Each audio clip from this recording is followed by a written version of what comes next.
My favorite part about working at Get Real is the clients. I just have a passion for people that are coming to us in such desperation and lost and really not being loved by the outside world at all, except for family members that have given up on them. And the fact that we can actually teach them to love themselves, teach them how to stay sober, and most of all, build self-esteem. If you're struggling from alcohol and drugs, I know exactly what you're going through. In 1999, I was arrested for possession of cocaine, and being a commercial airline pilot at the time, I had not only embarrassed myself, I'd embarrassed my family and my friends and anybody that knew me, and I felt that I had embarrassed the people I worked for. And I figured I was going to prison, and I had this doom and gloom in front of me. I had been caught, and I didn't know quite what to do.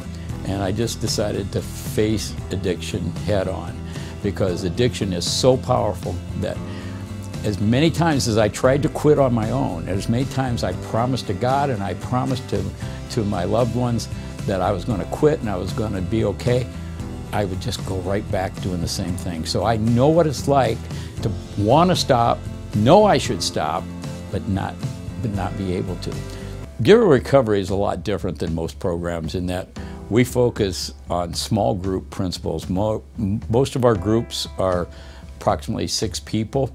I just had a gentleman yesterday I talked to who said the last program he was in a group of 40 people.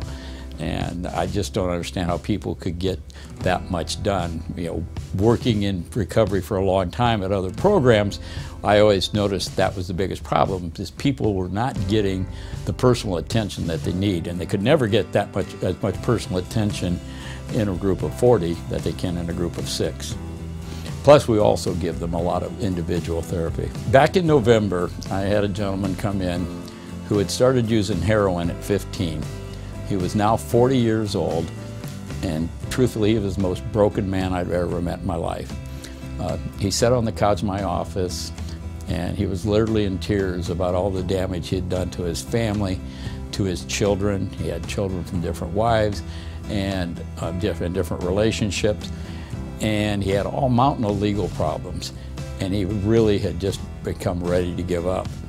Now, his track record was awful, and I just talked to him and told him that he was going to be okay, and that, you know, we would love him till he could love himself.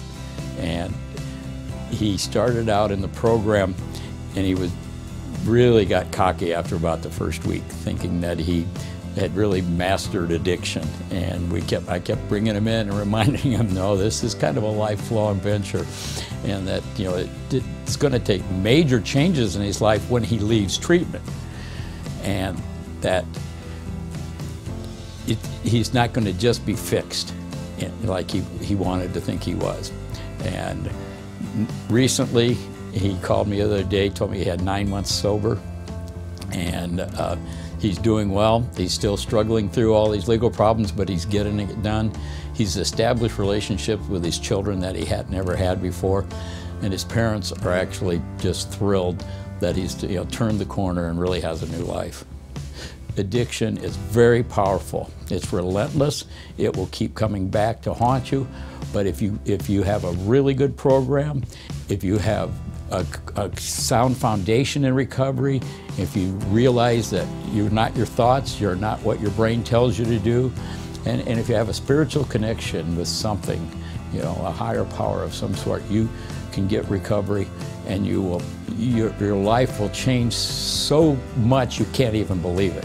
I am so blessed to have the life I have today, and I'm really blessed to be able to, for once in my life, really be able to help other people, and that the work I do is not just for me, it's for other people, and that's very rewarding.